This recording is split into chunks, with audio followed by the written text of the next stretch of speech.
listening to the Deep Purple Podcast, a fan podcast about one of the most legendary bands of all time, Deep Purple. We take a look at the music, history, and people behind the band Deep Purple and beyond.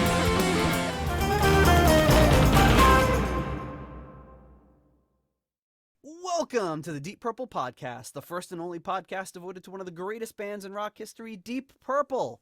Today's episode is episode number 205, Deep Purple Inglewood, live in California.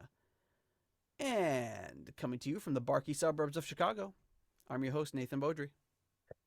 And coming to you from the suburbs of Providence, I'm your co-host, John Muscle Stimulator Matola.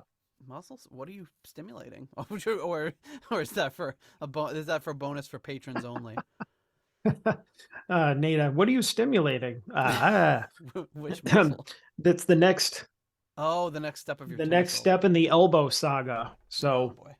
Yeah, somebody told me about this thing, which I'm sure everybody knows about, but I didn't, or maybe I did and I forgot about it. You know those little things, and you attach the pads, and then you do the little settings, and then it pulsates, like it sends electrode signals through your muscles or whatever. We got a doctor in the chat. We're doing a live stream because this is a live episode. We got a doctor in the chat. What's the Doc? What is that thing called?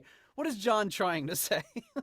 We know, that doctor thing with the pad and the thing. Yeah, you put these little sticky pads on, and it sends a little electrical impulses to your muscles, and it's supposed to help. And so I ordered one. I ordered one yesterday, and I love it. I put it everywhere. I on my legs, on my neck. Yes, Scott's right. The TENS unit. Yes. Oh, okay. But I put it on my elbow first, and then I was just like, "Oh, this feels great." So I put it on my neck, and then I put it on my calves. It's like any place that hurt, I'm just sticking it all over. One of my friends was like, "I don't think you're supposed to do that. I don't think you're supposed to use it that much." I cut my finger and it hurts. So I'll just put one of those things on, electrically stimulate the cut. It'll fix it. But yeah, it's the next step in my healing. So maybe in the next episode, you'll hear what the next step is. I had to do that with my ankle, and they put actual I don't know, acupuncture needles into my it's really freaky watching them, unless if you're familiar with acupuncture, I guess not, but sliding those needles way into your skin, and then they start electrifying them, and you can feel the pulsing of your nerves. Is kind of really weird, but it seemed to work. Oh, I don't care if it's a placebo. It's if it works, it works. I don't care how it works. Yeah, I want to sell them a more expensive placebo that works better. It's a bag of white rice. I'll mail it to you. No, not from any of you people, because you're going to try and trick me. You're going to know you're being tricked. Purposely. So, but anyways, what is the bark do about the dog? Yeah, the dog's all right. She's not barking too much, but she's definitely not affording me the level of sleep that I would like. But I'm just always tired. Nowhere near having a baby level, but still would care for a little bit more sleep. But what are you going to do? Well, I'll tell you what you can do, folks. We have 1, 2, 3, 4, 5, 6, 7, 8, 9, 10. At least 10, or is there 11? Is there someone hiding behind this? I feel like 11. This is the most people we've had on a chat to date. Maybe. Right? We have 11 patrons joining us for this live stream. And a really big thank you to all of them. We tried to do something a little earlier today because oftentimes we record this late, and our European folks are not as able to join us if they want. So I appreciate all you guys for signing on and listening along live. The Deep Purple Podcast is 100% listener supported and ad-free. So if you receive value from our show, give us a little value back. You can do it a number of ways. You can leave us a 5-star review on Apple Podcasts, which I haven't checked in a few weeks. Maybe we'll have some new reviews. I don't know. You can buy some merch at our Etsy store, and you can become a patron on Patreon or on PayPal as little as $1 a month. Help support the show. It's great. It's really great for us to get to meet all of you, and we put all that money right back into the show, making improvements, getting new equipment, buying albums to review, all that sort of fun stuff. So if you are getting that value back and want to support us, you can do it that way, and we really do appreciate it. So we do have a couple of things that are patron related. One of them is, oh yeah, here we go. Patron upgrade. Heyo, that's right. We have Hi-oh. a patron upgrade. What was that? Raph Who was that? Calf. Zool? That was It's from Zool Ghostbusters. announcing the patron upgrade. So this is some amazing audio work there. Mm. Raph Calf upgrading to the $5 tier. Thank you so much, Raph, for your support for the show. We really, really appreciate it. Haven't heard anything specific as to why, but thank you. Appreciate it. We're not going to argue. But that's not the only one. Patron upgrade. Oh my goodness. We've got another one. Heyo. Patron upgrade. This one is joining us right now on the live stream, and that is none other than Alan Ain't Too Proud to Beg, coming in at the 15-pound tier. That's almost too many pounds for me to lift. That's heavy. Go whistle. So Alan says, hey, Nate, it struck me when you and John racked up your 200th episode, the amazing commitment that has meant. And not a week missed either. I know you never reveal this kind of info, but I know that a 2-hour episode is not just 2 hours of work. I do a couple of hours of online tutoring, a couple evenings during the week. It's nominally an hour session, but the lesson prep can be 3 or 4 hours. So I know it's more to your pod than just taping and recording a couple of knuckleheads chatting. As for a tier name, he says it's British money, so he wants to call it the 15 squid tier. So I like that. So we're going to call it the 15 squid tier. Thank you so much. And he says, keep on keeping on. Thank you, Alan. Appreciate that. But not done yet. Hey-oh. Hi-oh. We have another new patron. No, it's not an upgrade this time. Oh, you don't have one of a new patron. New patron. That's funny. That patron upgrade thing is, I always hear that in my head whenever we have a patron upgrade, but like I never had anything to play, so I was like, I'm just gonna have to make this sound file. But yeah, we were joining us now is Michael Boyette, someone we've been in constant communication with for a long, long time. Appreciate it. Joining us at the $3 Nobody's Perfect tier. Thank you so much. And speaking of patrons, at our executive level tier, we have at the $25 Uncommon Man tier, we have Ovis Knockfee and Purple Maniac. At the 15-pound or the 15 squid tier, we have Alan Ain't Too Proud to Beg. At the 10-pound Good Doctor tier, we have Dr. Joel Brees and Dr. Mike Catan. At the turn it up to $11 tier, Clay Wambacher, Frank Thielgard Mortensen, I just said it instinctively, Mickelstein and Will Porter. Been saying it for years. And at the $10 Someone Came tier, Ryan M., Jeff Bryce, Victor Campos, and Better Call Saul Evans. Thank you to all of you for your generous support of the Deep Purple podcast. We appreciate it. Looking for like-minded podcasts, we have the Deep Dive Podcast Network. You go to deepdivepodcastnetwork.com, find all of our shows in a mega feed of what's coming out. John today was on the what were you on today? You were on the Haskin Cast, part 3 of I'm always on the Haskin Cast. I'm all over it. It's nothing new at this point. But you were doing part 3 of your Poison Open Up and Say Ah review. Yep. And it's funny because Scott's been releasing the episodes like I don't know, every other week or something. So when I started up the episode this week, the first thing Scott says, like, wow, we're already halfway through the album. And I was like, it's been going on for like 6 weeks.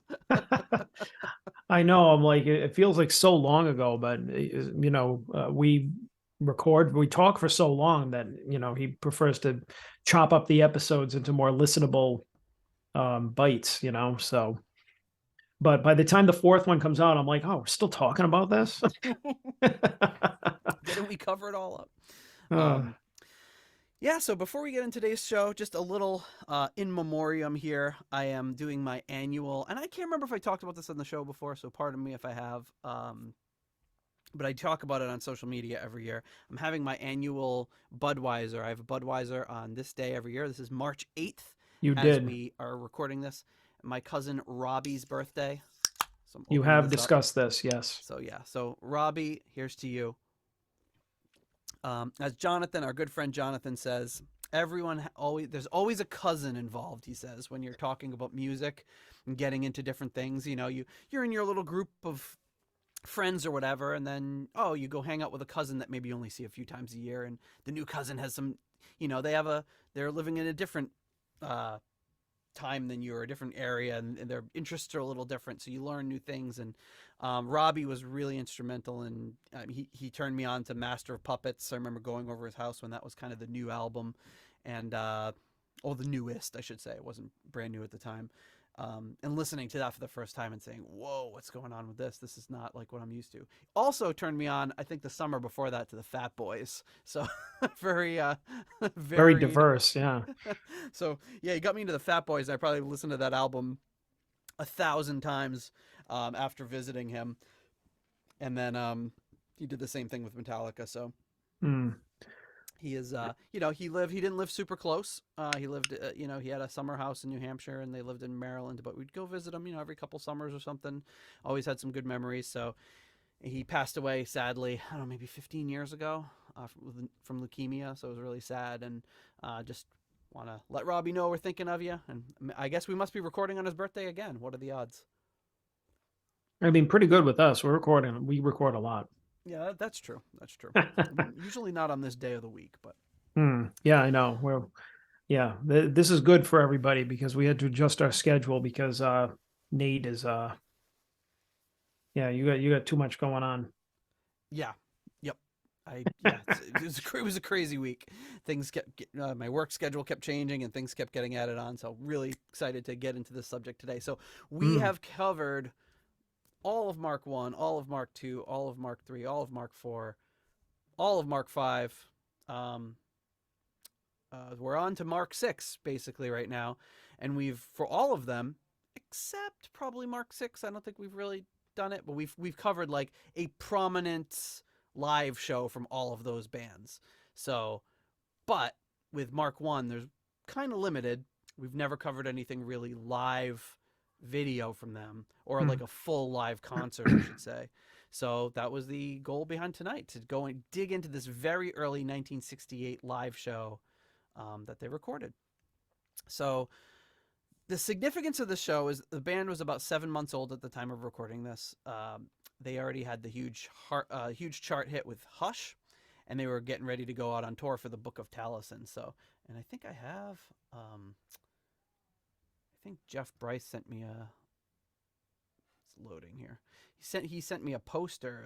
It was a scan of a poster for the Book of Taliesin tour, and of course it's not working right now. There it is. So we got this poster here. The first share is always the hardest. Okay, here we go. There we go. So here it is, the Book of Taliesin, Tetragram Records. Just a little ad that he just happened to find this the other day after we were talking about it. So kind of interesting. And then he also found this, which I thought was hilarious, which was a Deep Purple tour, a tour guide from basically from Japan. So you can see they did Looks like a first grader made it. It looks like and a first grader. It looks like a first grader spelled it too. What does that say? Deep Purple? Deep Purple, Perple. Purple. Deep Purple. Oh, very, very 60s looking though. Very of the time. Yeah, exactly. So it's got the guy. It's that famous picture of them all sitting in like a living room. So kind of a cool. I think he said it was a Japanese ad, but kind of cool stuff. So we're early on here. So Tetragrammaton was the label that they were on at the time, and they were working really hard to get them a U.S. tour, even though, because at this point is like we talked about in whatever episode 5 or whatever, very early on, they weren't really getting any play or a lot of play in the UK, but they were doing pretty well in the US, so they were trying to arrange this tour. They had some headlining dates, but they got this opening gig to open for Cream on their farewell tour. Cream was wrapping things up, fighting, not getting along, winding down, and Deep Purple joins them on this tour. It was a 19-city farewell tour consisting of 20 gigs, which started on October 4th. An article in Disc magazine reveals Deep Purple received £80,000 to perform with Cream on this farewell tour for the U.S. 20 shows. The plans were that Deep Purple would finish off the album, The Book of Taliesin. Most of it had been completed already, but they were recording something. Something was getting recorded at the beginning of October, and it was going to be done. They arrived in Los Angeles on October 15th, 1968. John Lord, in an interview with Chris Charlesworth, says, "It was a warm evening, and there were palm trees everywhere. It seemed like paradise to us, coming from our bedsits in cold England." Prior to the gig, so this gig that we're going to cover tonight is October 18th, but the night before, the band performed on The Dating Game. And we've talked about this a very long time ago as well. John Lord was also a contestant on The Dating Game, but did not win. And sadly, there's no surviving video of this, because I'd do anything to see that episode of The Dating Game with John Lord. It'd be amazing. Laugh at the stupid broad that turned him down. Yeah, what is she made with her? We gotta track her down. What has she made with herself? Is she happy with the decision that she made?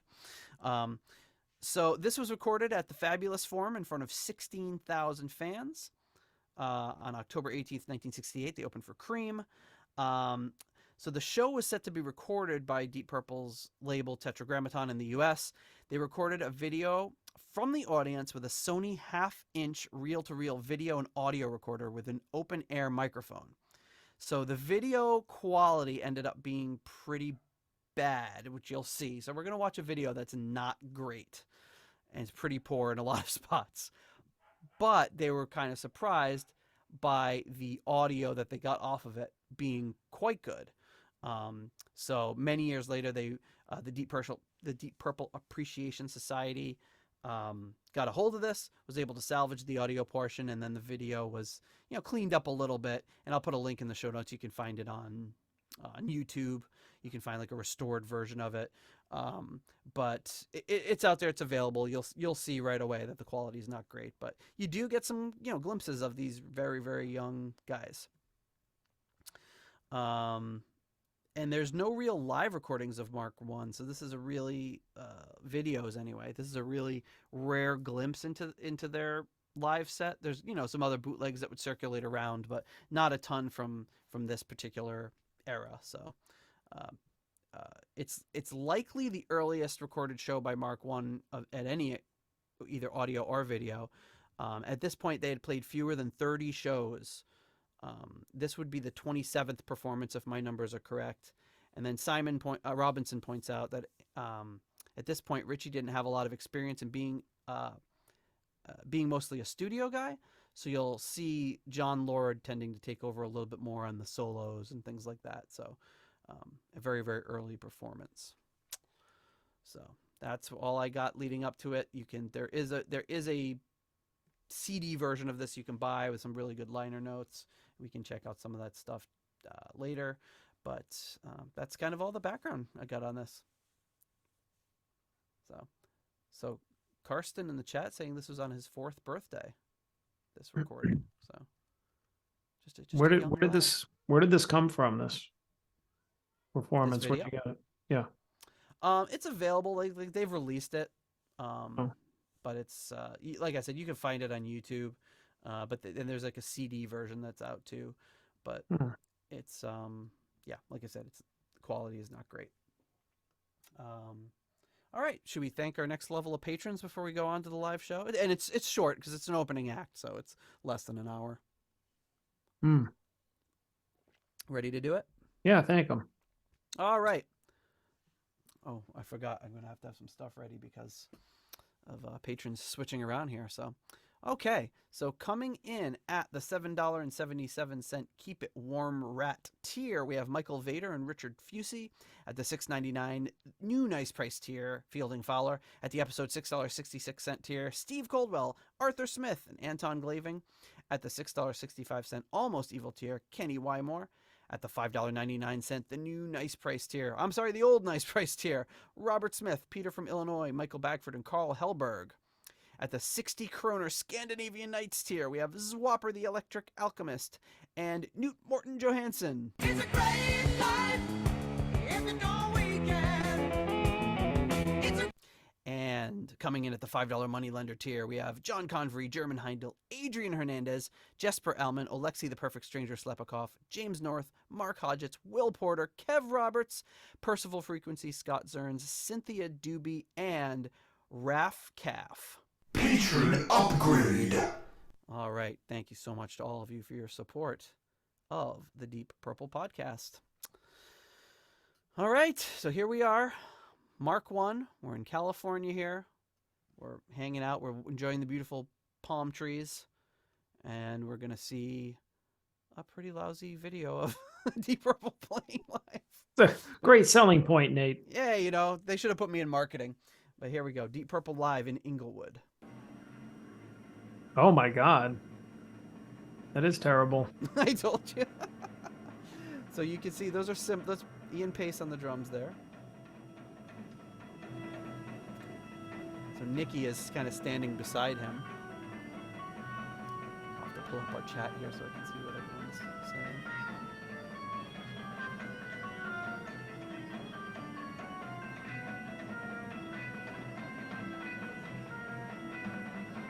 So they were really testing this. There's John Lord playing something.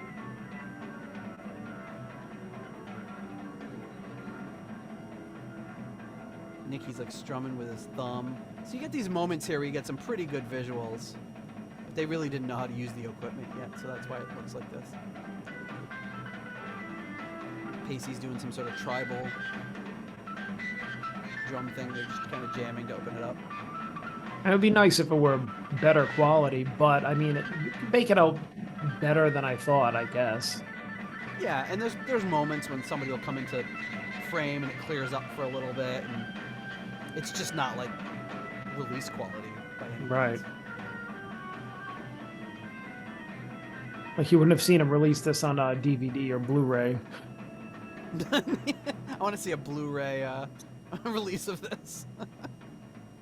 Looks exactly the same. But, you know, you get late 60s John Lord. He does wearing that striped shirt, sunglasses.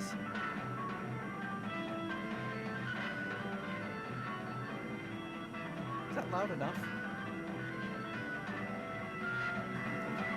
A little bit for Yeah, that's good. low output on this one.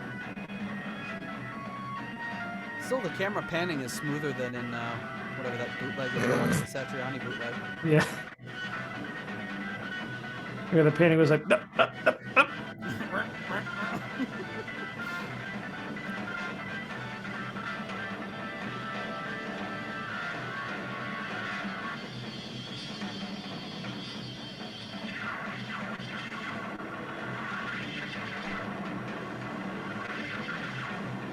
You can hardly tell they didn't know how to use this camera. And now you get a further away shot. That's what the zoom out looked like. Look at what listen what he's doing. That was like Mark III. Was it You Fool No One? I think that was You Fool No One he was playing. The genesis of You Fool No One.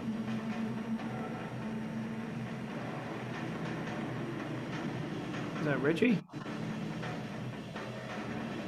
Yeah, it seems like Ritchie and Rod are late coming to the stage. I don't know if it's for dramatic effect. Ritchie seems to have, it seems like he's got a Telecaster.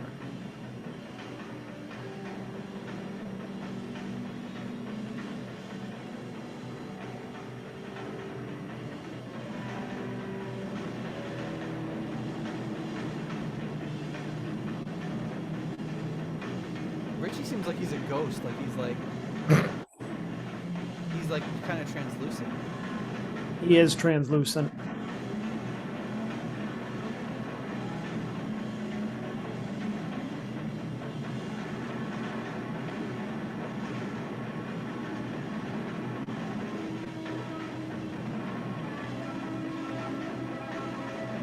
I really think he has a Telecaster. I was not expecting that. He's already rubbing his guitar on like the mic stand. That's like Ritchie just started. Typical Deep Purple camera work. Richie's doing something interesting, and they're like focused on somebody else. He's stomping on the guitar. It's like, yeah, let's just show like a quarter of Ritchie right now. You're seeing a lot of what's going on above Ian Pace's head.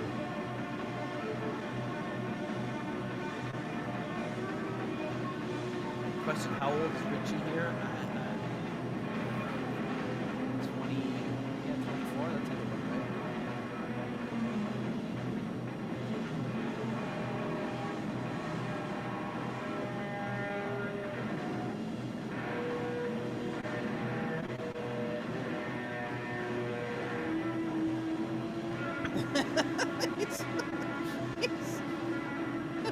He's got the guitar between his legs, shoving the neck of the guitar between his legs.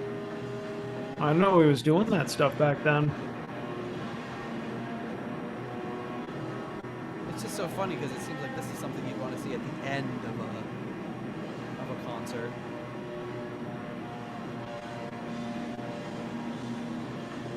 I might have to edit in. If I can get a better quality of the audio, I'll have to maybe edit that in after the fact here on that audio screen. This might be a little rough.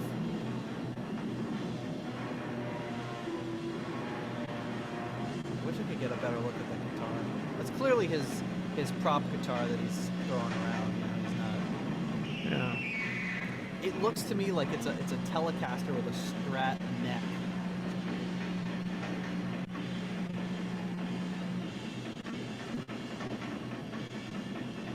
Yeah, Mike Can asking in the chat if they were like a year old at this point. Not even. Didn't you say 7 months? They've been together for about 7 months. They'd only been playing live for about 6 months. This will be their 27th show. Stephen Somerville calling on the Vanilla Fudge influence.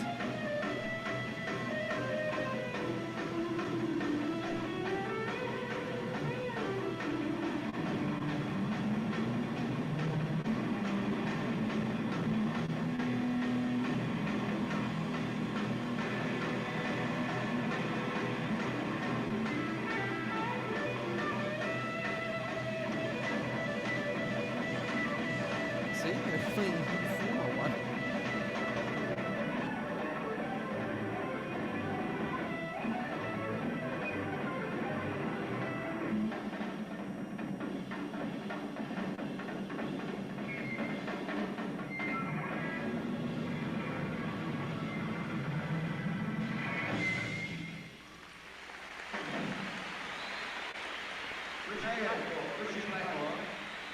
Because the audience sounds more clear than the music.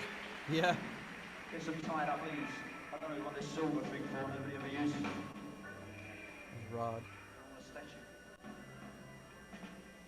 Right, well, I give you a song now. This one is a slow song. It was recorded by the Beatles. And we'd like to do a Horatio. Nice round of applause for the Beatles. There you go. And if you bear with us while we tune up, we'll play at a number called Help.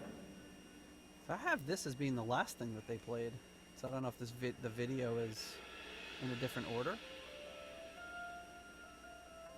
What is Rod doing? Sitting on the stage? Yeah, he was always doing that. There's like a lot of videos of him just... Will Porter. He says, "Cool blimey, Governor. He's proper London, isn't he?" There's a classic Rod being all mournful Pensive. and emo. Emo. Emo. Rod Emo Evans. Yeah, so I have the track on the track list. I have Help is last, which would make a little sense that they would go have that big instrumental thing towards the end of the show. It's kind of a strange thing, but this is, I don't know, they wouldn't have edited the video.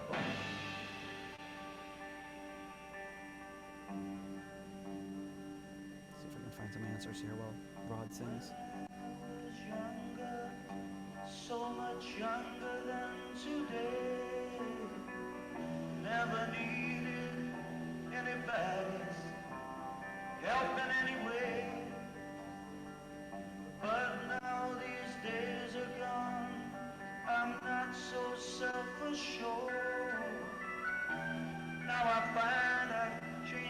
man opened up the door. Help me if you can, I'm feeling down. But I do appreciate your being round. This is really good. Help me get my feet back on the ground. Won't you please help me? Yeah, I think we've talked about this. Isn't this how the Beatles originally wanted to record it? It's like a ballad, Yeah, but then they wouldn't let them. that's what I had always read, is that John Lennon wanted it to be a sad song. The record execs wanted it to be a nice pop song, so it's got the same depressing and hopeless lyrics, but it's And they're like, poppy. nah, you're the Beatles. It's got to be upbeat. See, I have a different set list on this one, so I'm not sure where this order is coming from. Help me if you can, I'm feeling down, down. But I do appreciate your being around me. Help me get my feet back on the ground. Won't you please help me, my love?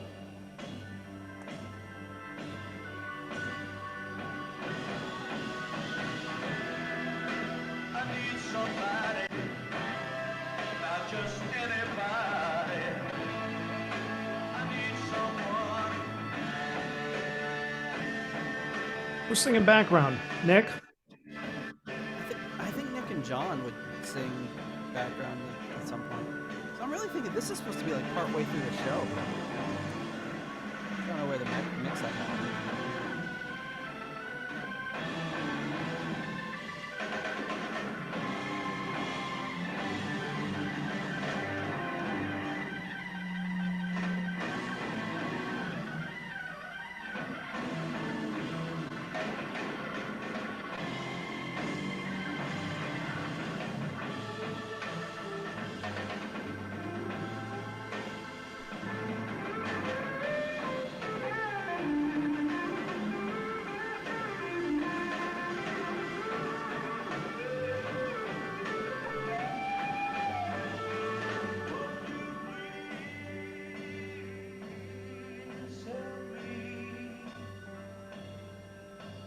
My love,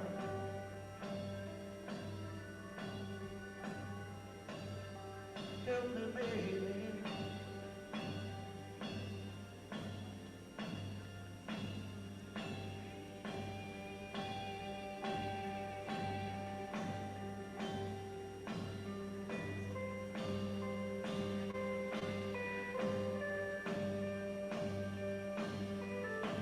Stuart McCord saying this is Rod's audition piece for Deep Purple was doing this song.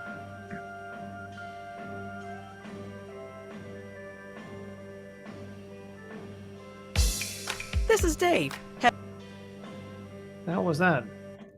That was a mistake. I guess.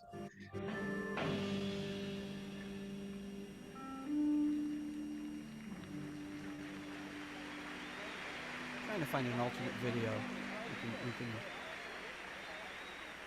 Thank you very much indeed. Thank you. We'd like to do a number now which we wrote again ourselves. It features once again our guitarist, who is, to my mind, because I play with him, one of the best guitarists I've ever played with. True. It's not bad for a young. This one's called Ring That Neck. ring that neck.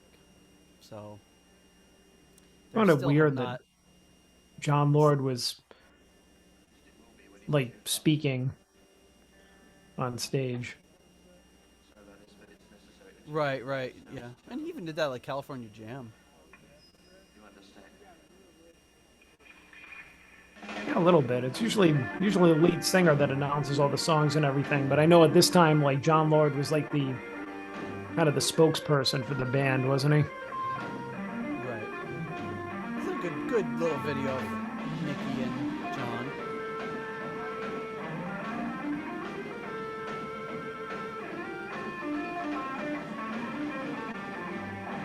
What a shame that like a Denmark 72 quality video of this version of the band exists, you know? I know, right? It'd be amazing.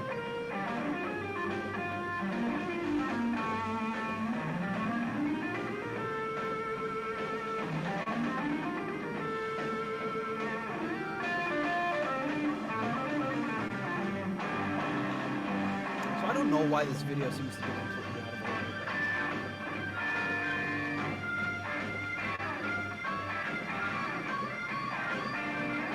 It seems to start like halfway through, partway through.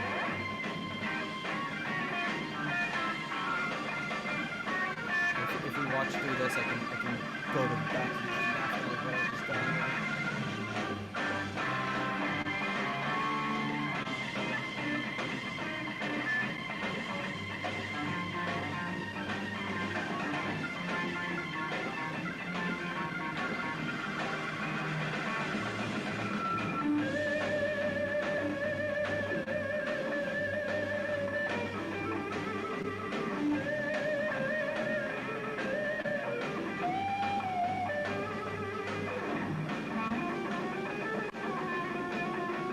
The person's trying to find Richie now.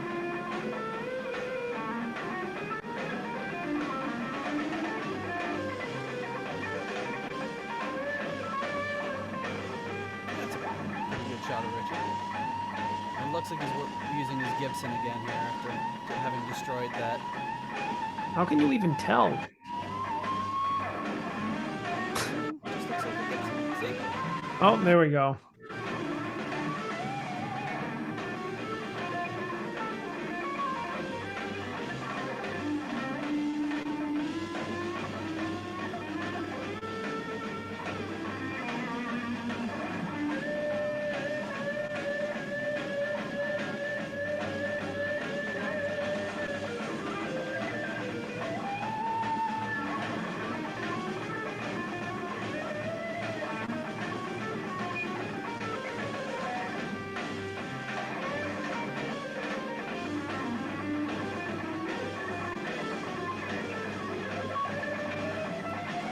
John Lord singing his praises before this, and 11 months later they'd be in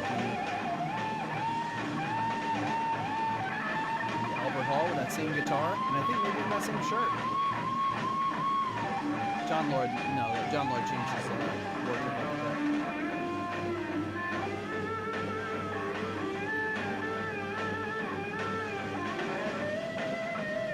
Arthur Smith saying he saw John Lord speak on stage during the JLT. Yeah, I know it wasn't. To get JLT to stop talking. I mean, I know it wasn't that uncommon. It's just Please in don't general. ask them if they've ever heard about sex. Will Porter wonders what Eric Clapton was thinking backstage if he heard this. The rumor is that they got kicked off of the tour because they felt like they were getting off stage, but we don't know. I mean, knowing Clapton's ego, he was probably thinking, Screw this guy.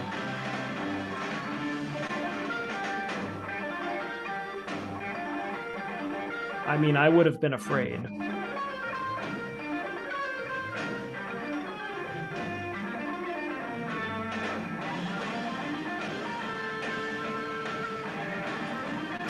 Still smokes, man. It's just great.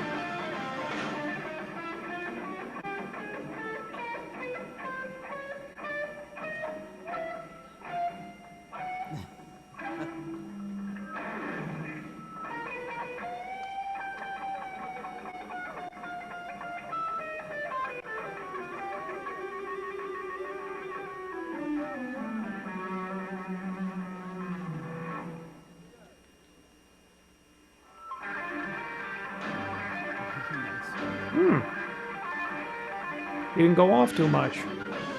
No, you can tell he's early in his. You know that Richie. His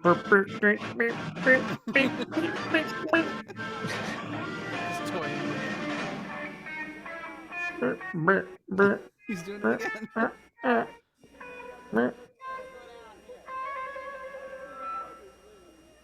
here he goes.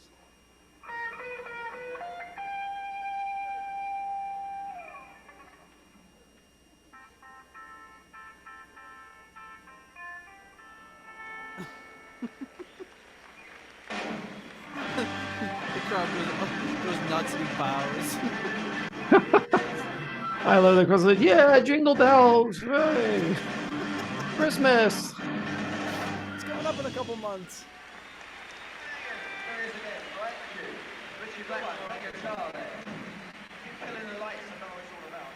Yeah, Cream took themselves very seriously, which is one of the reasons they imploded. You gotta have a sense of humor. This one, this next number, if you've seen the film 2001, we've kind of taken a bit of music from the film, actually the bit that was written by Richard Strauss, as it happens, and we've used it in an arrangement of a number which we're going to play now, which is called River Deep, Mountain High. So River Deep, Mountain High. Oh, John, you never admit to lifting somebody's music. We pinched it. You never admit to pinching someone's music. Will Come on, Porter man. Derek Lawrence said Cream didn't like Richie's novelty solos. Well, Because as you were previously saying, they took themselves way too seriously. well, yeah, I was reading what Will said. I mean, if you get too hoity-toity and you don't take yourselves too seriously, of course, they're probably why they were fighting, and they eventually broke up because they're all like, "Meh, we're accomplished. We're the best 3 musicians ever." Like, you imagine, and those 3 particular musicians Yeah. together? Good lord. It's a miracle they made it as long as they did. Yeah, have you ever seen an interview with Ginger Baker? Oh my god. That's the biggest asshole I've ever seen. I know, like, even just watching him talk, I'm like on edge. Like, I bet if you put like a blood pressure cuff on me and then played an interview with Ginger Baker, it would just go sky high. I'm just like, oh my god, it's so uncomfortable. He's such an asshole. Be Scott Haskin said about Ginger Baker, that bitch will cut you.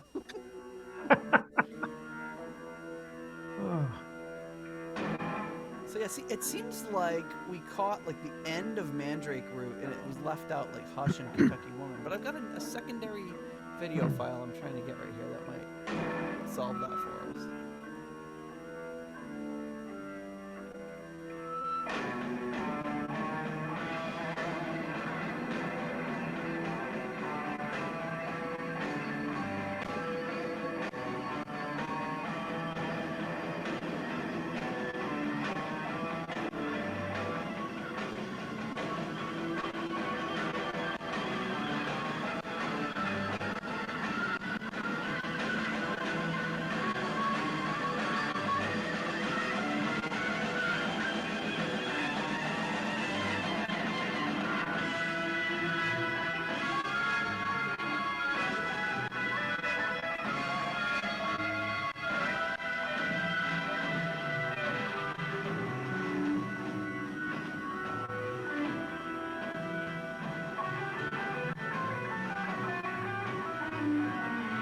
Doing like that part in April to warm up. I wonder if that's like an early version of it.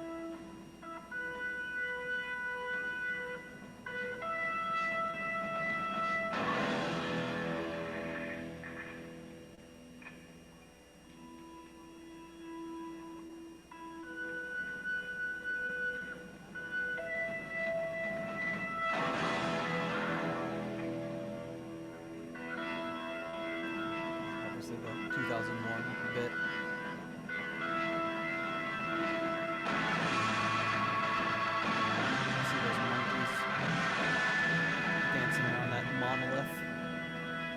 scratching their heads.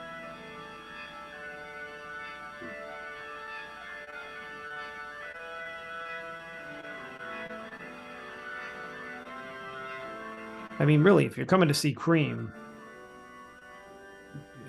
you got to know that this is the type of stuff you're going to be in for. What, this kind of opening act? I mean, I don't know. I think that a lot of rock artists in the genre around like the late 60s were this type of music, really experimental and just out there, you know. I mean, if you think you're going to come in and listen to something normal, then you're out of luck.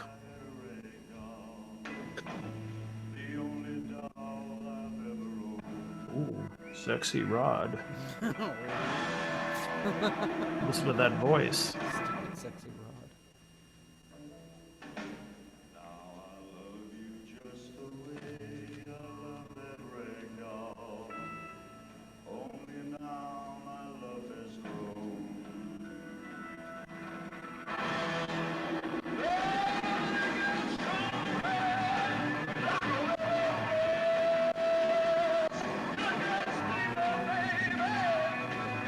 Rod's feeling himself.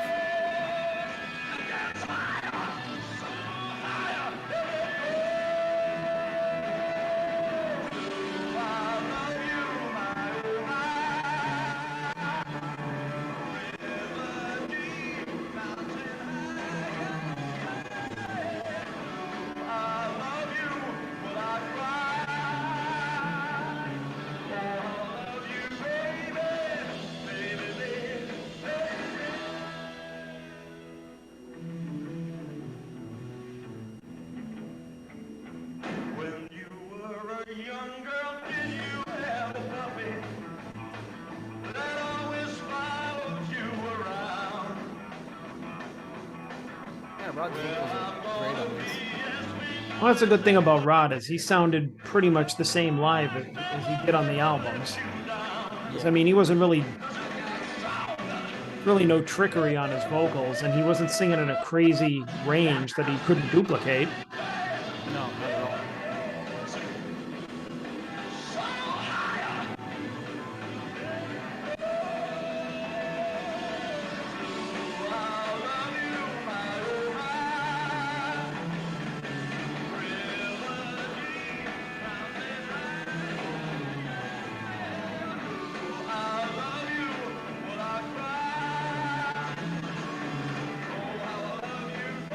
So obviously not tops in quality, but a very important piece of history here.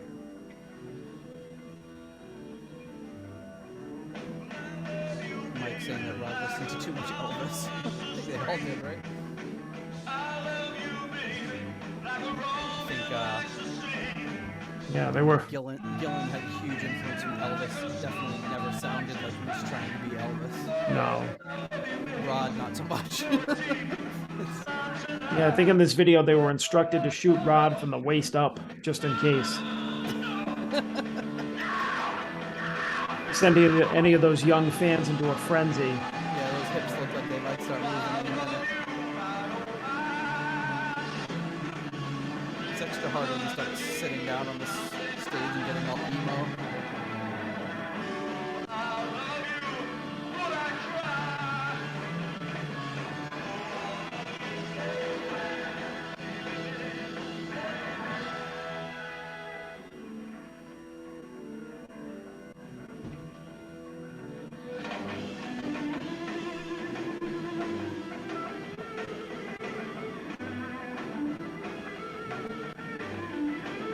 That's a good far-off shot. I mean, That good, definitely probably. sounds like a very Clapton-esque solo, though. You think he's doing that just to get his clocks off? Could you imagine? He's like, oh, I can do your style. It's like nothing to me.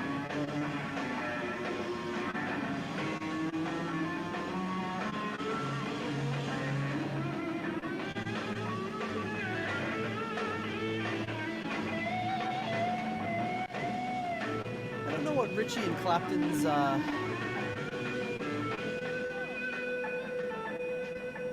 don't know if Ritchie and Clapton had any sort of relationship. Carson bringing up that he thinks that Rod was having some pitch problems. Yeah, it did sound like he was having a little trouble hearing himself. Yeah, Typical opening band stuff. They're like, they don't for, really give a crap for about like your a mix. second. You figure it out. We're here for cleaning that.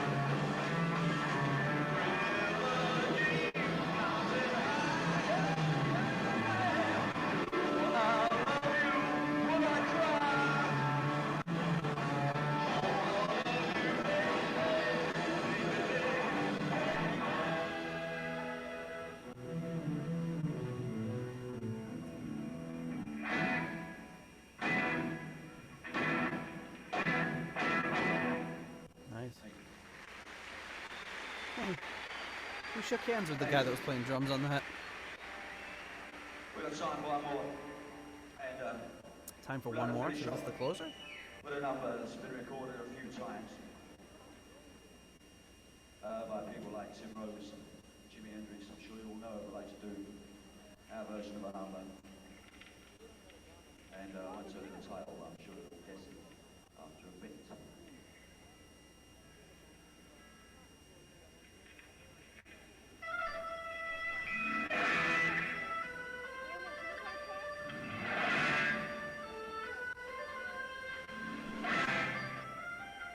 You know, listening to this makes you remember like how keyboard heavy early Deep Purple was.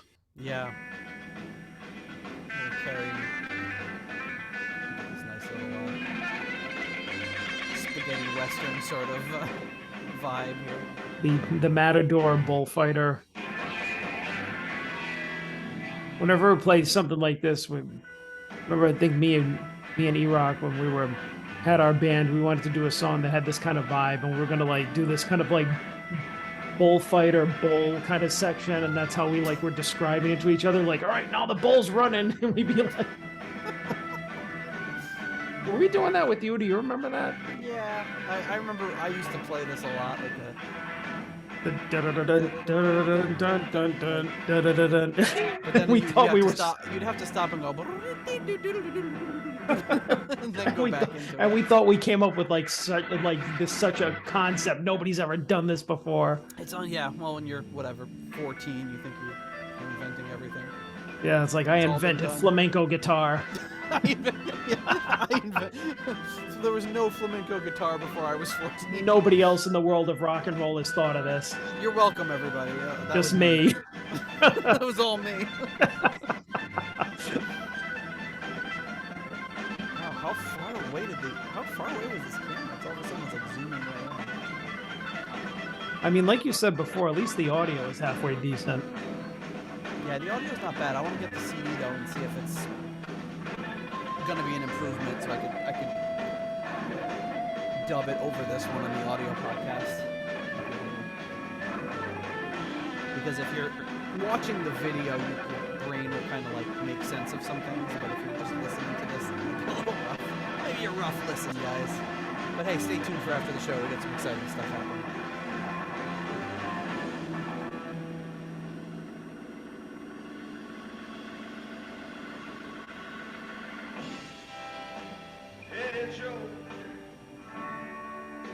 Okay, so this is all over the place. I don't know. I don't know why this one is in a totally different order. Now tell me where you're going with that gun in your hand.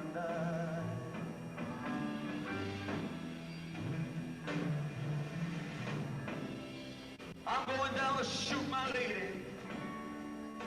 because I caught her messing around with another man.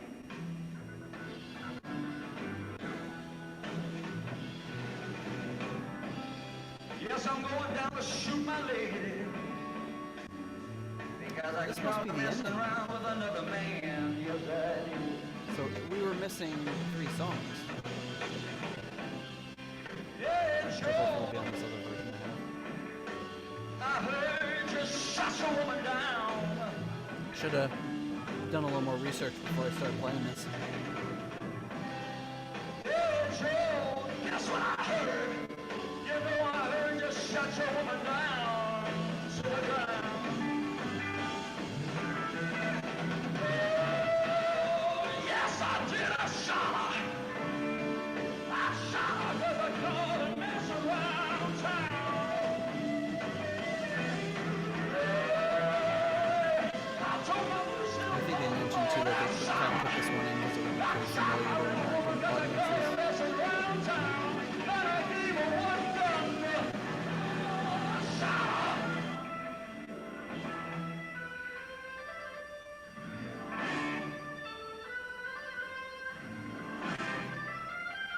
But it is interesting seeing them in a state where they just hadn't figured it out yet. It's very, from a historical standpoint, it's just when you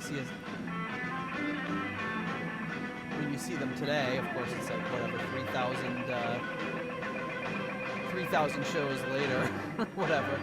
We've got it down to a science and know exactly what they're doing. Remember the show was exactly 90 minutes, and it was like 9.5 minutes. Like they knew exactly how long everything was going to go. And here they are, just kind of making it up as they go along. And limited material, because they only played 2 originals in this short set.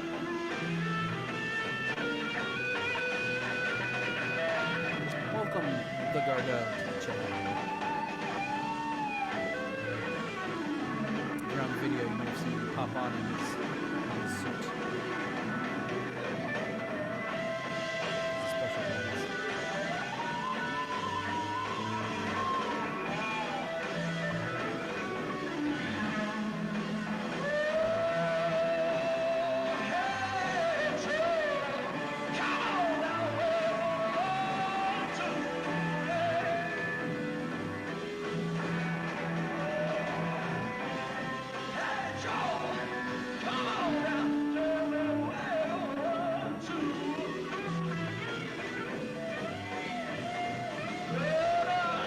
Wonder why the Tetragrammaton label was not successful with their video. The cause was not impressed. I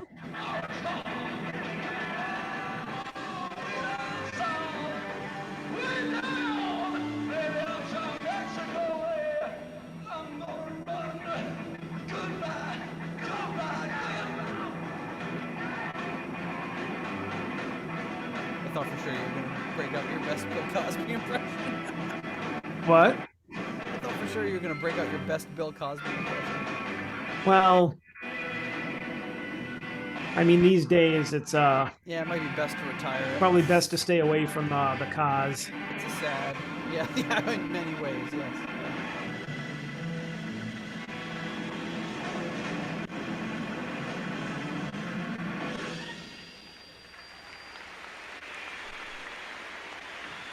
Well, according to this, I think it's the last show. So, last, what are they doing? Is it gonna be like 5 minutes of the stage being empty? Yeah, look, they're already like breaking everything down, and Like, come on, we're gonna make way for the cream. is that really it? Are they just gonna like? Yes, it. Ladies and Yeah. gentlemen, on Saturday evening, November 16th, the Fabulous Forum proudly presents in concert Joan Baez. I'm giving ads for the next Tickets are concert. now on sale at the box office, so don't miss the great Joan Baez November 16th at the Fabulous Forum. All right, so there's about 10 minutes of stuff that I have on this alternative video. I'm just gonna try giving that a whack here. It should be the first 3 songs on this, or the first 3 songs that are missing. Let's see. Let's see what happens. I can't believe they left like 5 minutes on of like PA being like, "Could you please report to the concession stand? If anyone is missing a small boy, his name is Teddy. Please come retrieve him." All right, let's see what this is. So this is a restored version from YouTube. We found a black felt pilgrim hat. Anybody that owns a black felt pilgrim hat, please come to the Lost and Found. Richie's like, damn it!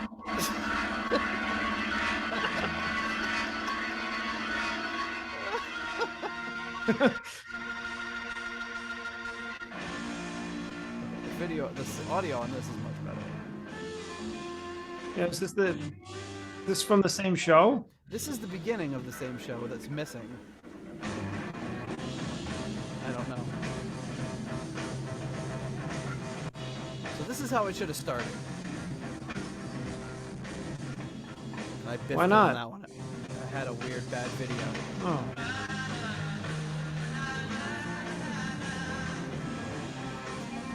Although nowadays they would put it on at the end for like a encore. Rich? Rich is leaving the chat. Now, was that Rich or a different Rich? That's Rich.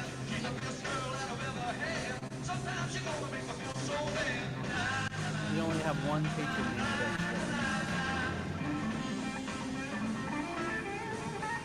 Foobar, what? This is Foobar version. Fucked up beyond recognition version? Beyond all recognition. Oh. So this is someone that put this up on YouTube and restored it. So should have just played this one from the start, but.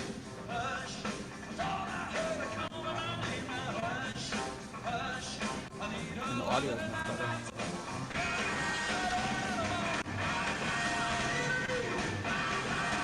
The great shot of the very top of Ian Paice and Rod Evans' heads.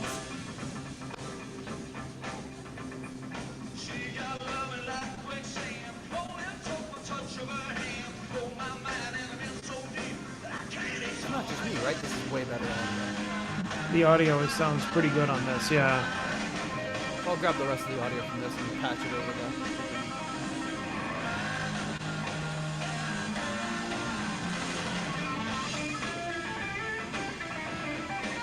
Well, I don't know, Nate. I mean, I can't like rehear this though. I want the last hour of my life back. I want the good version from the beginning. All right, let's just start the episode over. Yeah, Scott says restored is a generous word. Yes, it is. It's not to say that this video is perfect. It's still about, I don't know, 5% of what you would want from a video. You can see shapes.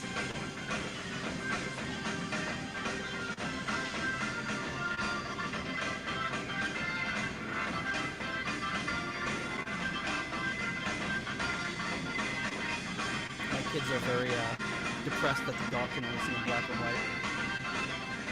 They think it's unfair.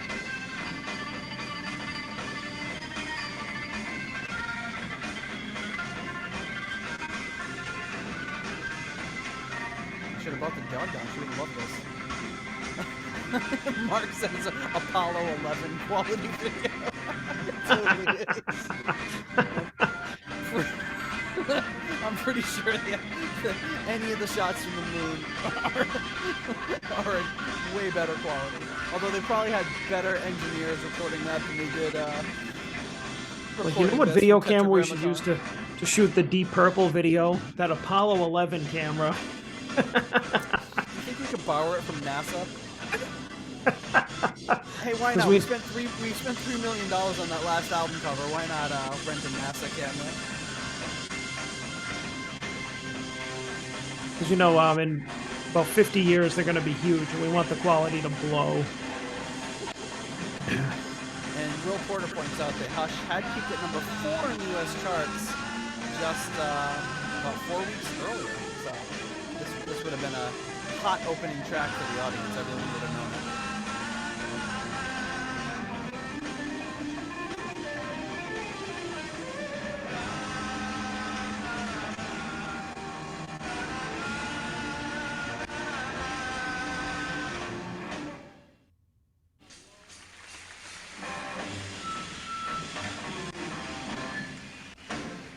Oh, they're just doing all the hits.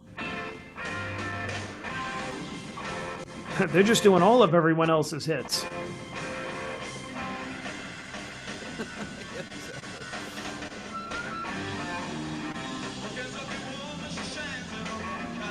So yeah, this is still different than the track listing that I have.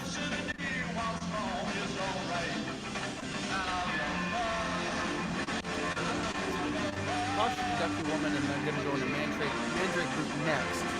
Then you will be caught up to where we started watching.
The chat, they're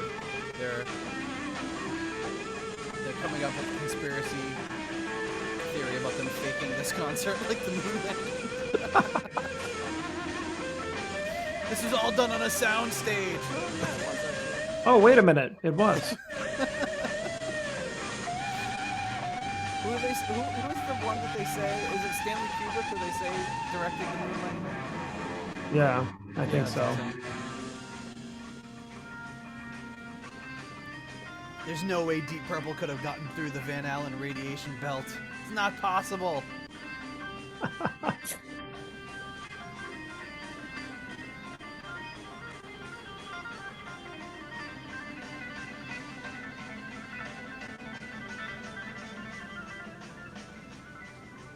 John Lord's still killing it. You can tell just with the dynamics on the organ and what he's doing there. It's just awesome.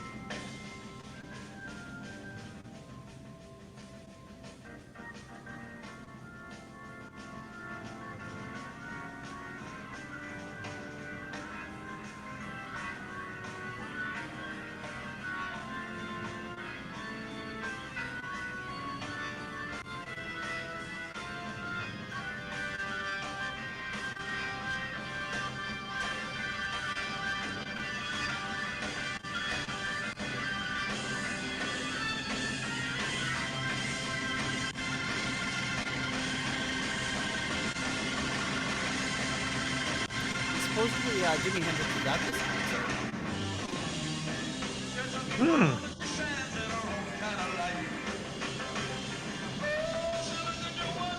I think this is where I think I'll get into it later, but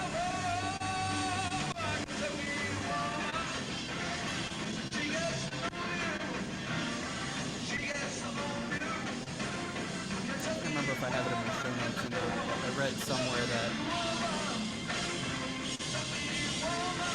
that Hendrix wanted to hang out with Deep Purple after this, and Yeah. Mr. Clapton was furious. So he was basically like, no, thanks, I don't hang out with you guys.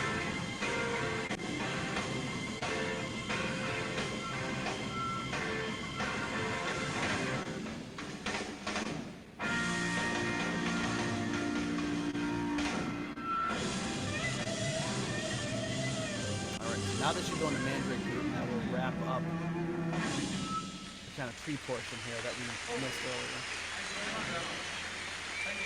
Thank you. That was the number which, well, the first one, Hush, that was one that's got on the charts here. And the second one, Kentucky Woman's new release from us, released last Saturday, Old Neil Diamond song. Yeah, so he Anyway, the next mentions one that. is a number we wrote ourselves, and this one is called Mandrake Roots. So he mentions that Kentucky Woman would have been released the previous Saturday, October 12th.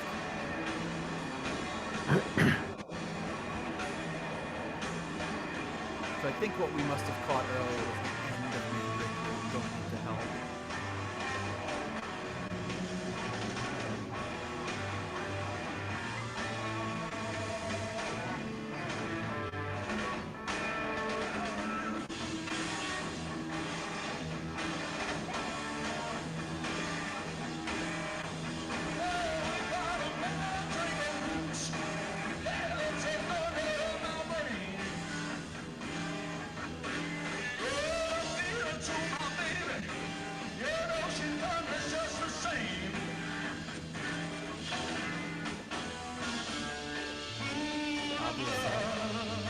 Hendrix influence on the song.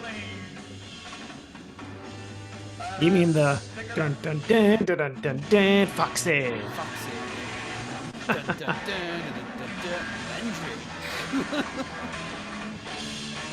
Roots. Foxy. Mandrake.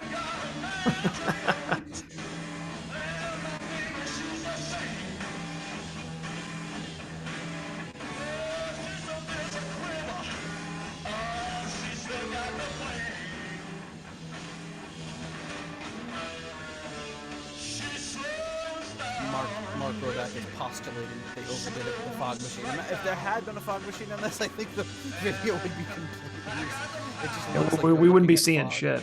No, we're basically not seeing shit as it is.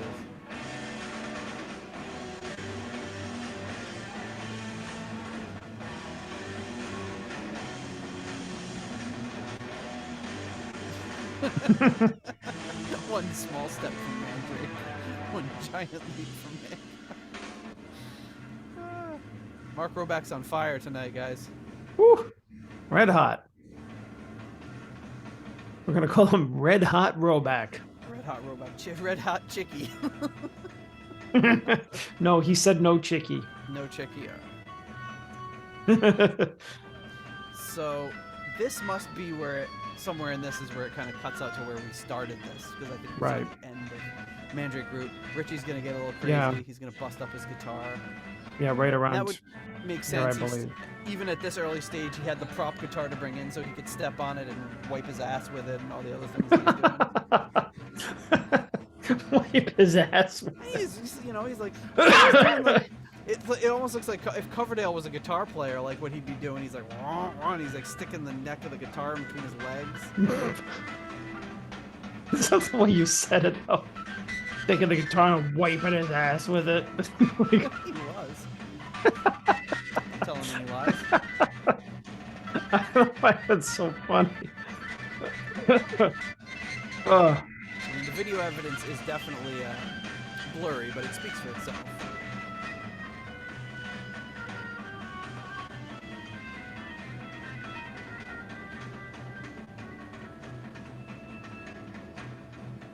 Yeah, this is where we started, right? With this like tribal guitar. Yeah. thing.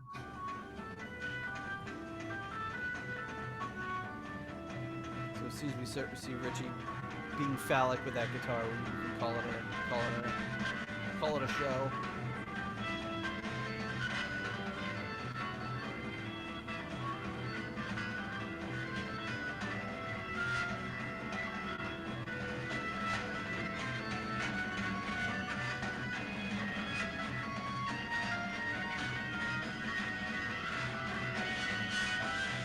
You know, my problem is I was looking for like more of a DVD quality. So that's why I went with that other one, and I was like, well, didn't notice a big quality difference.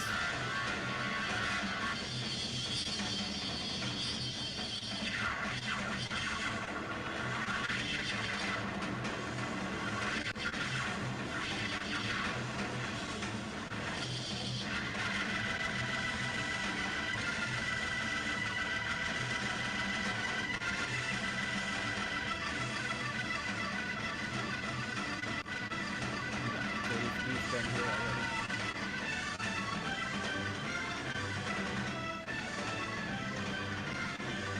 And there's Ghost Richie.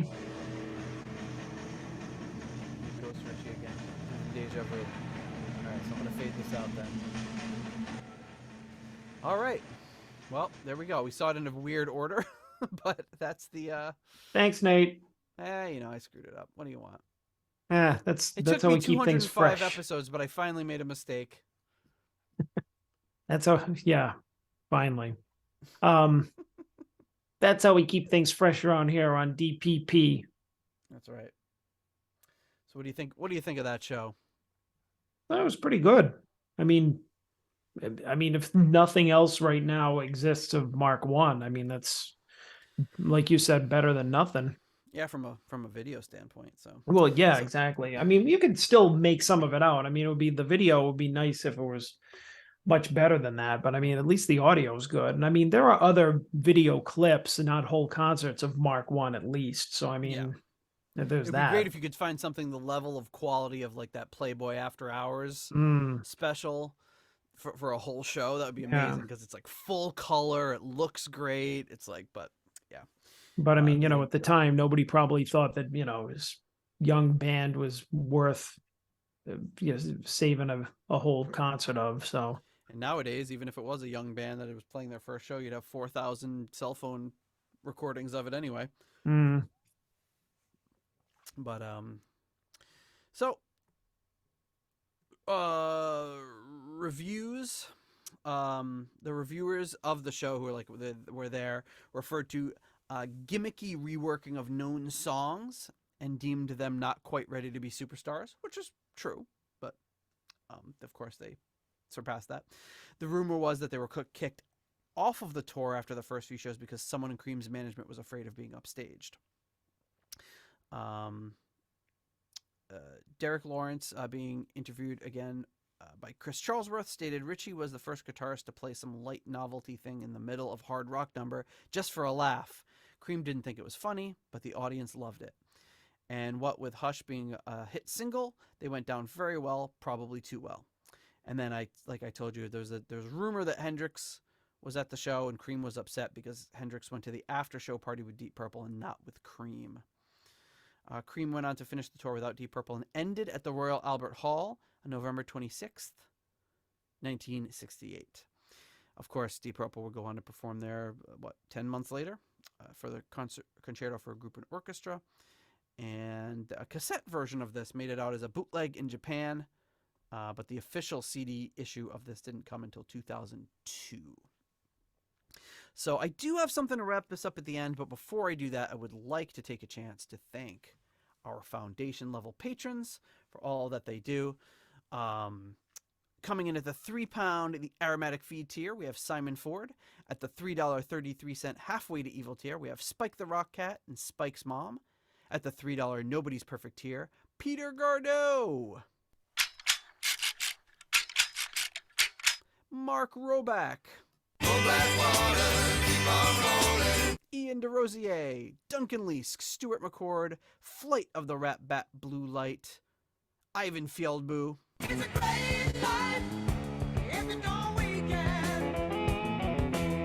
Runar Simonson,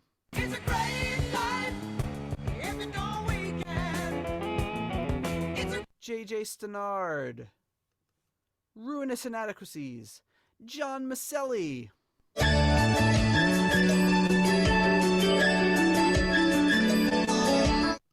They're making salad dressing. They're making salad dressing. What do you want from me? he sounds pissed about it. And Michael Boyette, new patron alert there. Thank you very much for joining.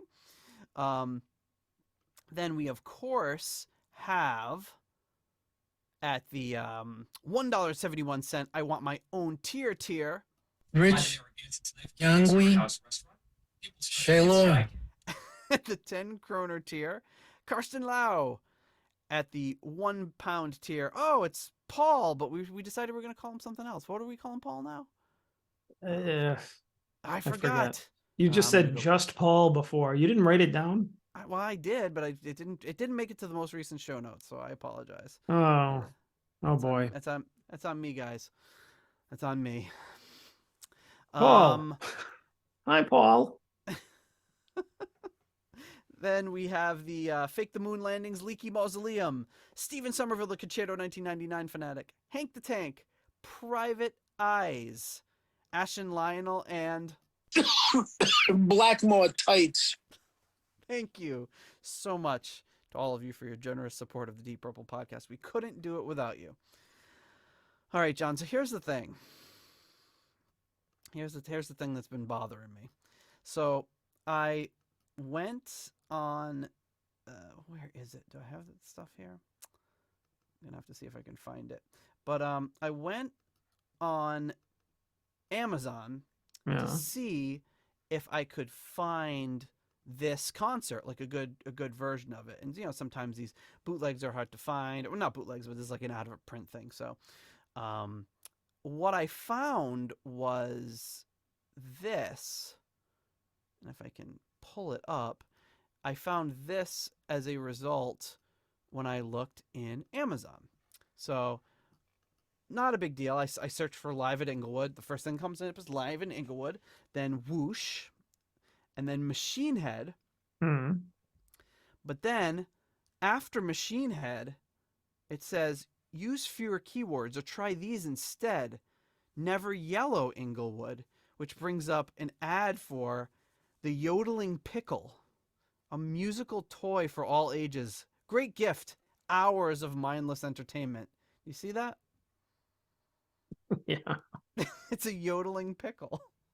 Um. Do we have any examples of it? Any Well, clips? well, of course. So I saw that and I said, well, that's kind of an unusual thing to be like, well, if you want Deep Purple Live at Inglewood, you're gonna either want that, maybe whoosh, maybe Machine Head, maybe this yodeling pickle. Those are going to be the three things we're going to recommend that would go along well with this. Oh, I thought maybe you got like a video clip of it yodeling. Yeah. So, well, I got better. So I decided, of course, as we have done sometimes, is what are the 1-star reviews going to look like if we go to the yodeling pickle? Mm-hmm. So I got a few for you here. So this one comes to us reviewed in the United States. They're remaining anonymous. They don't want this to come back to them. They don't want the yodeling pickle company to dox them or something. So it says 1 star. If I could rate it 0, I would. Purchased the item for a wacky Santa white elephant Christmas party because of the product description, pictures, and auto of the yodeling was hilarious. Extremely disappointed with the item due to the packaging and lack of description of what was inside. I had to use it for the party because I didn't have time to purchase anything else and return this item. When opened by the person, they couldn't tell what it was other than a pickle because it had the back of the pickle facing the front. When the button was pushed, it didn't yodel. Oh, Jesus Christ. I was so embarrassed because several people couldn't easily identify what the gift was other than a pickle. And for the comments, that's a horrible gift. You ought to wrap it and bring it in next year's party, and hopefully the person who brought it will get it back. Was made by the person sitting next to the one who opened it. Oh my goodness. Traumatic event for this person. Idiots. So this gets very good reviews, by the way. It gets a very solid 4.6 out of 5. Mm-hmm. But I just figured what would prompt somebody to order this pickle and be disappointed? How does this not meet your expectations? It's $11. So, all right, you should have started with that for $11. I mean, it was facing backwards. Big deal. It's facing backwards. Oh no, they My couldn't tell what God. it was. This 1 star from Indra C. It's titled "The Non-Yodeling Pickle." I was really excited to get this to gift this yodeling pickle to my brother for Christmas, as we always gift randomly funny gifts to each other. I was sure I would get the best laugh for it as a gift. But as I excitedly watched for him to open and react to it and play it, I was truly heartbroken that it didn't work at all. It made no sounds. Totally ruined my Christmas. And made me feel bad and embarrassed that I gifted him something that didn't work and was broken. Thanks a lot, seller. I would not recommend this yodeling pickle for anyone unless you want to be disappointed. It ruined my Christmas. You let this dumb... No, it's like you ruined your Christmas, lady. How could you let that? How could you allow that to ruin your Christmas? I mean, yeah, you've met people. Here we go. 1 star. Horrible. So disappointed with this POS. If you want to pay $13 for a cheap plastic worth a couple bucks, go for it. Why Amazon has it tagged as the #1 bestseller in noisemaker toys, I don't know. I mean, I have a pretty good guess. It probably is the #1 seller. Yeah. I guess you can create enough categories to where every product is a bestseller. I mean, there's gonna be some hiccups. These people have to adjust their expectations. Here's another one from Anonymous. 1 star. Broken pickle. An inner part of it must have fallen off 5 minutes into using it. It was a fun 5 minutes. That sounds like that's better than a 1 star. You know, you got 5 minutes of fun out of it. See, that would prompt me to want to buy it. Right. Yes, you're just like, I'm pissed I'm giving it 1 star because this was great until it broke. How are these people using it though? Like, Delois J. Vidic, 1 star, says, "This is not yodeling, just bad noise. Buying mistake." Oh, and this one's got a biography here. Grandma Geek writes, 1 star, boring toy.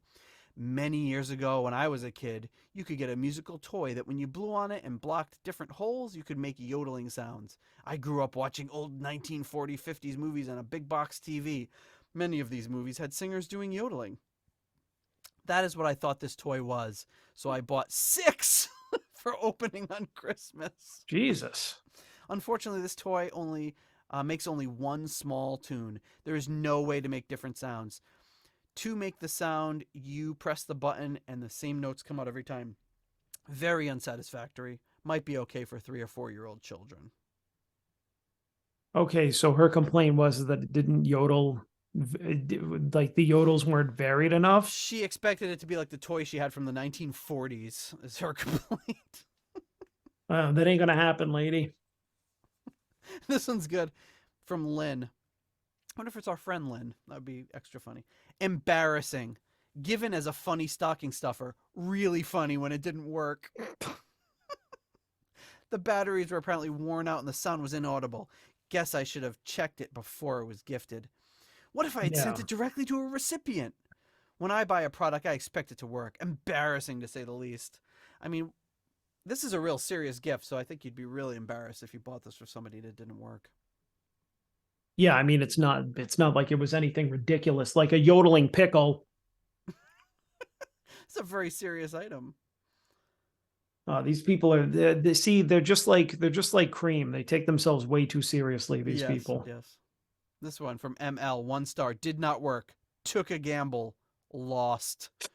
Should have sided with most of the reviewers and not bought it. Sided with most of the reviewers, it gets almost exclusively 5-star. Like that took a gamble, lost. Well, luckily it was a very So small needlessly gamble. dramatic, really. But yeah, these go on and on. I'll put a link in the show notes to all of these. But there's also the Amazon questions and answers, but most of them are sexual in nature, so you can read those if you want. You know, battery operated pickle, hey, you know, it's all stuff like that. I gave it to my wife and it didn't work. Really disappointed. But you know, hey, this is the Deep Purple podcast, so we don't just stop there. We you know, you got the 1-star reviews, you get the 5-star reviews, but what better than to make our own judgment with our own yodeling pickle? Here it is. Of course, he It's bought it. It's unopened, and on the back is the little guy. It says "Yodelate." It's a pickle with a mug, like a stein of beer, and wearing lederhosen. So he's a German pickle. Well, I guess it's Swiss. He's a Swiss pickle. I guess they share some of those. All right. So here I am. This is an official unboxing. I'm gonna open this box. All right. I hope we're not going to be disappointed. Well, I'm gonna write a review as the Deep Purple podcast and be like, we are, you know, you're not doing well if you don't get a good review on the Deep Purple podcast. Your sales numbers are gonna plummet. All right, so here it is. It says batteries are included. Notice it is facing, well, it's sort of facing backwards. All right. I mean, the other side doesn't look too different. How embarrassing for you. The other side's just like this, so it just. So there's no. Is there a face on it? No, there's no face on it. It's kind of that. Oh. That is a little disappointing. I expected it to be wearing lederhosen like the guy in the box. 1 star. That would have been fun though. All right, so you ready? This is the little tab you pull for the batteries to get connected. All right. There's a big giant button down there. Let's see what it does.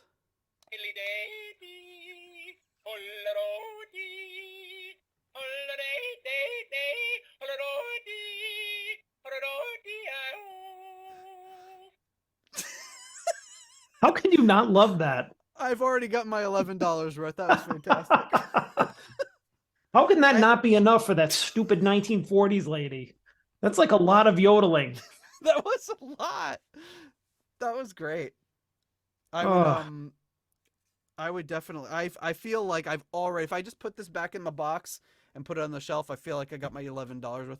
The anticipation I've had is having this sit on my desk for the past week has just been palpable, and it finally came to pass that I got to activate the yodeling pickle. All right, that was unexpected, Nate. Very good. I didn't even know about this, folks. And you know, my big hope is that if a Deep Purple search now in the algorithm in Amazon, it's going to start recommending this to more Deep Purple fans to say, well, that one guy, he was looking for Deep Purple, he ended up just buying the yodeling pickle. Maybe it'll even bump it up a little more. Maybe we can get this above Machine Head. Yeah, maybe we can get an endorsement deal. Yeah, or ads. We'll sell ads, guys. If you want to, if you want to sell more pickles. But it would be great if we could bump Machine Head down one in the search recommendations and have the yodeling pickle beat Machine Head. That's my goal. Inglewood, yodeling pickle, Machine Head.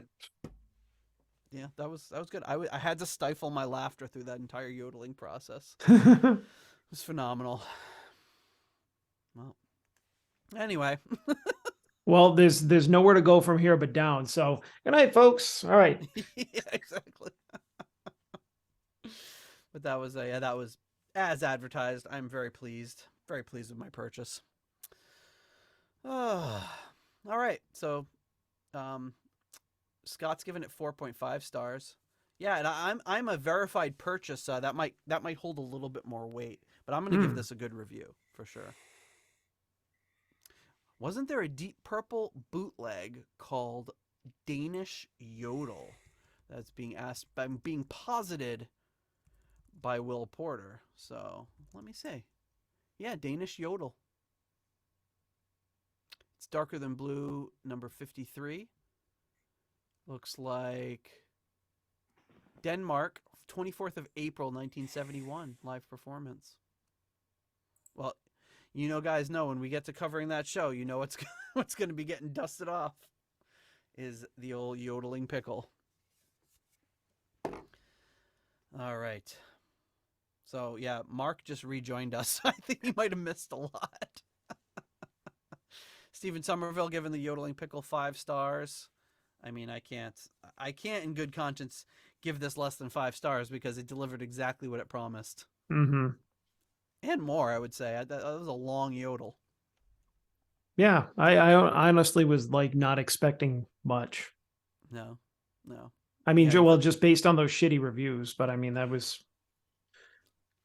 It averages 4.6 it. out of 5, though. It's got 81% 5-star reviews, so you know it can be trusted.